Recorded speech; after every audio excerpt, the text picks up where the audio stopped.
Hello everyone and welcome back. I will be reviewing One Piece chapter 1143 today, Holy Nights. And it looks like we're doing a little breakaway from the ongoing cover story of Ogre Child Yamato's Golden Harvest for a new cover image of a Straw Hat Crew car chase, even though I guess they're riding fish. And I just love this here. I love, out of all of them, the Chopper Zoro combination on fish number 2. I just love it. And look at Chopper's happy little face. I just love it. So page 1, we're going to carry on. It's wondering where we were going to start off. We're actually going back to the Walrus School. And Sal's wondering what he can do with the children who are sleepwalking. Get some more name drops here. Ilva, we already knew about, but Mag, Ronja. It's interesting he mentions, what's this white cloth? Are they walking on a white cloth? It's not very clear in the panel, I don't think, but supposedly they're walking on a white cloth. And Sal's going to ignore the warning he got from Mr. Wolf, the gym teacher, not to touch the children, even though he was all bloody, as Chopper points out. And then we move on to the next page, where he does indeed reach out to just try and grab Ilva. And as you can see, there's very translucent like fawns, so seemingly invisible, I guess. And it's confirmed in the bottom half of the panel here that it's indeed, they were indeed invisible, because they're asking Sal if something, stabbed him. He's, rolling on the floor in pain. So invisible fawns to prevent them from just grabbing the children and stopping them from sleepwalking. So they're screwed, I guess.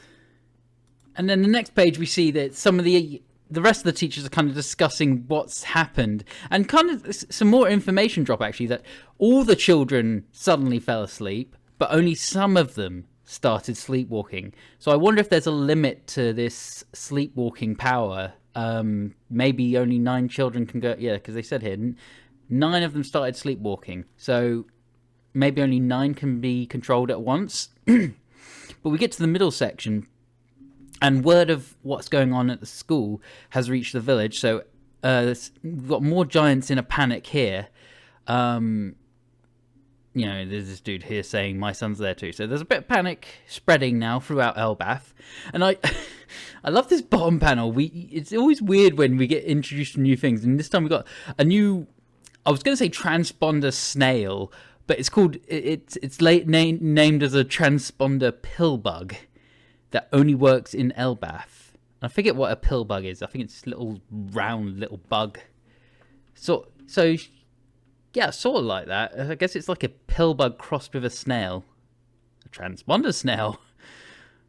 But yeah, the whole word of what's happening at school is spreading around Elbaf. So everyone is aware. So next page, I'm not sure if this dude overlooking the monsters doing their little like attacks, I don't know if he's someone who's been established or just it's just some random giant. I'm actually not sure.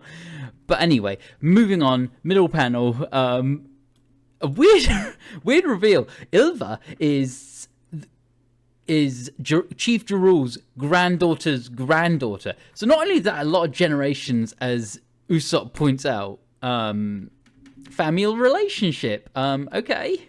And Nami obviously getting annoyed at them because they're all way too drunk. But then something is approaching, as we see in the furthest left panel. It is the firefighting Zvar. So they're here to put out the fire in Elbaf, I suppose. But unfortunately, before they can tackle the fire, they notice the monsters, encounter the monsters, and as we see in the middle panel, the Draugr just bats them away. So much for them, and everyone in the bottom panel does that goofy, shocked face that happens so much in One Piece. So this next page is quite interesting. We change transition scenes to the Holy Nights. We start off with Saint Summers kind of laughing at the giants getting harmed by the fawns. And apparently talking about a famous saying of every love has its thorns. Never heard of that one myself. I've heard of every rose has its thorns, but not every love has its thorns. And then they have this weird, huge discussion about this very saying, and him describing it as parents hug their kids tight, thorns and all, and then the kids scream and wail when they see their worst nightmare, mummy and daddy dying in agony. Like, what? It's a bit extreme. They're just having a meal while all this chaos is unfurling. It's insane. And it's typical of, like, the world nobles, the holy knights, being so pompous and up their own arse. But we get the best part of the page, though, bottom panel, where, it's revealed that Saint Summers is a devil fruit user. He has consumed the fawn fruit. He is a fawn man. So all these fawns that are kind of enveloping the children are his doing. So anyway, moving on, next page. He's still excited by his death by love analogy or whatever, and asks Gunko about it. And a bit of a jab at her, I guess. He says, "No interest? The woman who never knew love." It's like, rude? She's cute, even if she's a horrible world noble. But asking what route she took, and revealing they took the branch that ran down the middle. And we move on to the middle, where we see actually a little kind of drawing of the route they're taking children to go from the school to the port, and it looks like a very direct route. They picked like a thick branch, so they picked a very direct route to kidnap the children.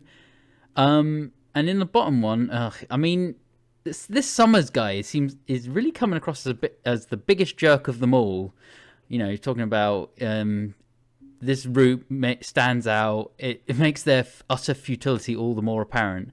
And suddenly he talks about, he needs more salt. And I was like, what is this all about? But next page is also cool because we get a demonstration of Killingham's devil fruit. So he is the devil fruit, dragon fruit, mythical type, model Kirin. I think it says Kirin. Yeah, Kirin. And, well, in One Piece lore, Kirin is a dream manifesting dragon, I suppose. And as we see here, he pulls salt out of Sommer's dreams. Okay, so you can put people to sleep and pull stuff out of their dreams. So he's the one who put the children to sleep. He pulled the monsters out of their nightmares. Formidable devil fruit. We move on to the middle, though.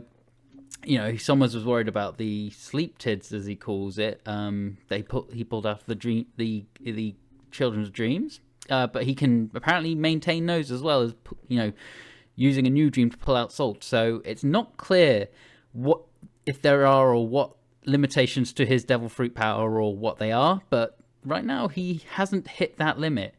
And they also speak about the giant's boats, which we see in the bottom panel, where it's all this lore stuff, isn't it? Apparently they draw rainbows in the sky with those painter rocks. Like, what?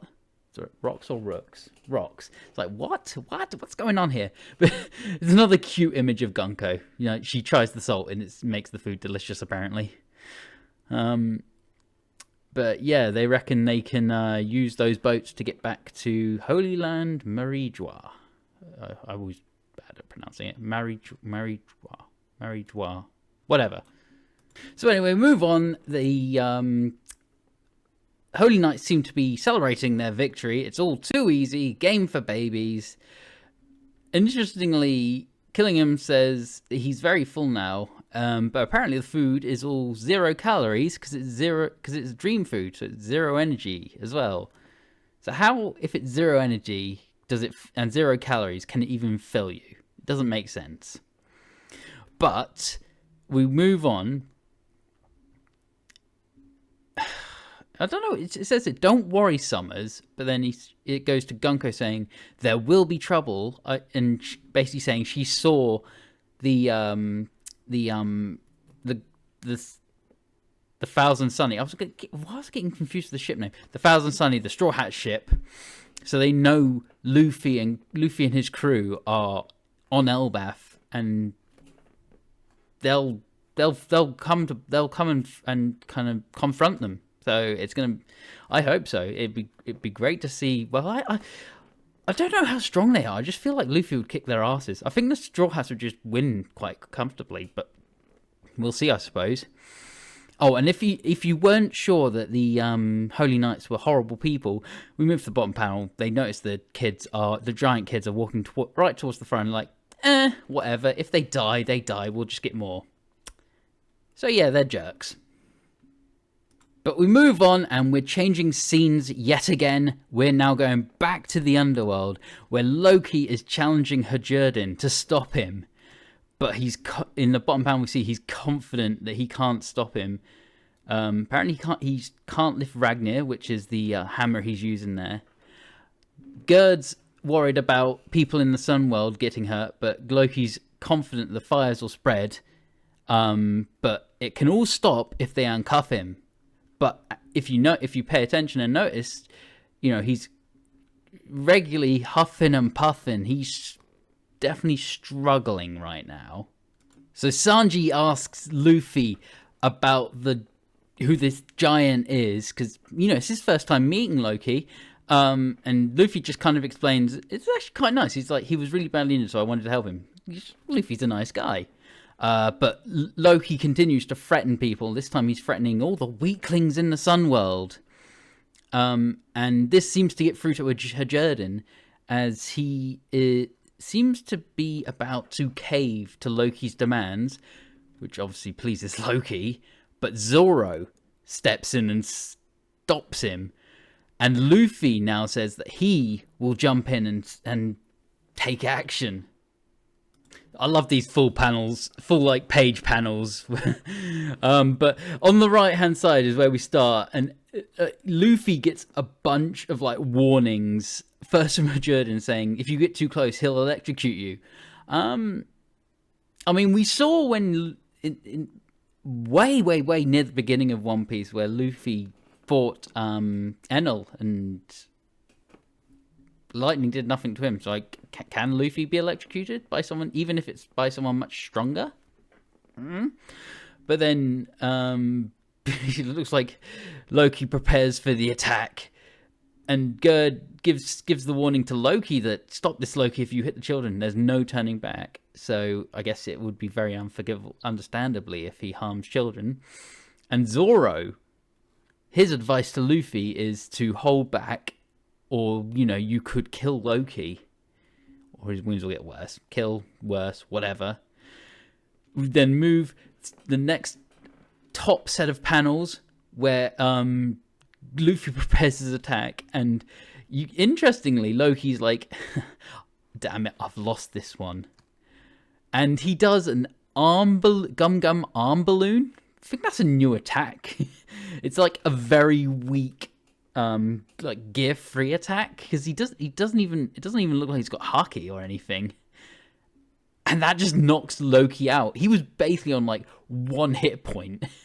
So he's down. He was all bluster. And it's basically confirmed on this next page that they all say that, he was on death's door, and all his posturing was basically a big old bluff and gamble to try and escape, because he didn't really have any energy for anything.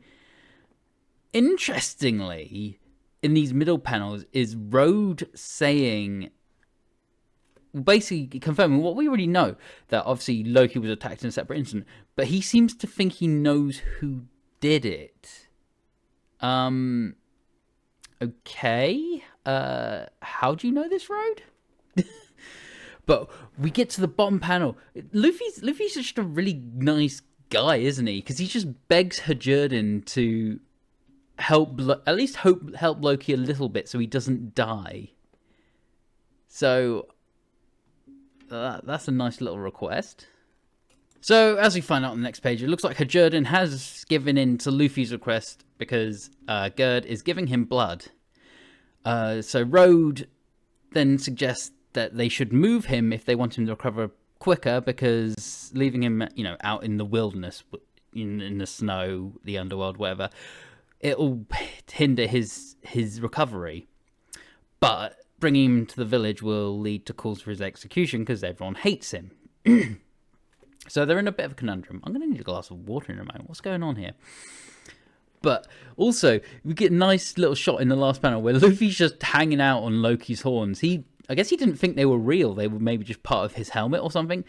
But he has horns. Here's a good shot of them. And also his blindfold. I need to know what the reason for the blindfold is. Is he handicapping himself? Are his eyes wounded? I mean, maybe we'll find out. But it just confirms he's got ancient giant blood, just like Harold, his father. But then we seem to get a flashback of Herjerdin's to his childhood with Loki. Harold expressing his love for the two of them and that they should work together to support Elbaf after he's gone. But we see that Loki was just a big jerk. He thought Herjerdin was pathetic and called him a bastard, not a legitimate son. Interestingly here, he's still blindfolded. Has he always been blindfolded? What is the deal with that? I want them to explain that.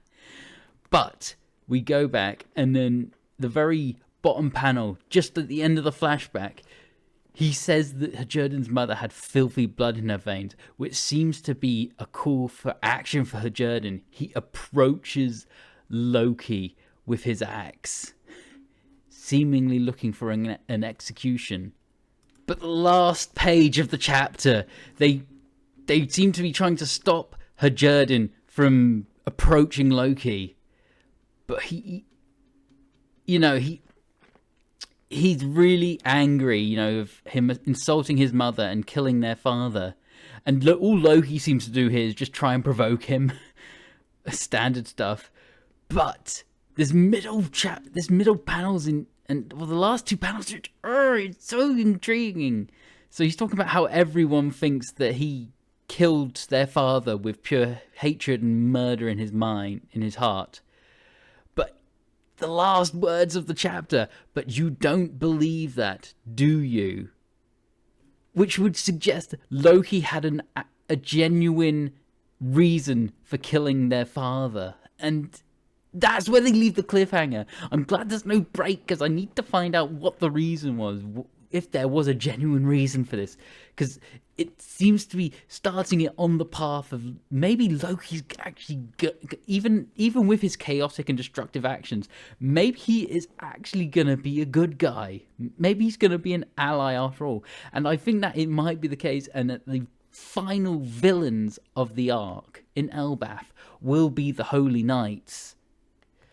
But we will wait until Sunday for more information and see what in the hell is going to happen.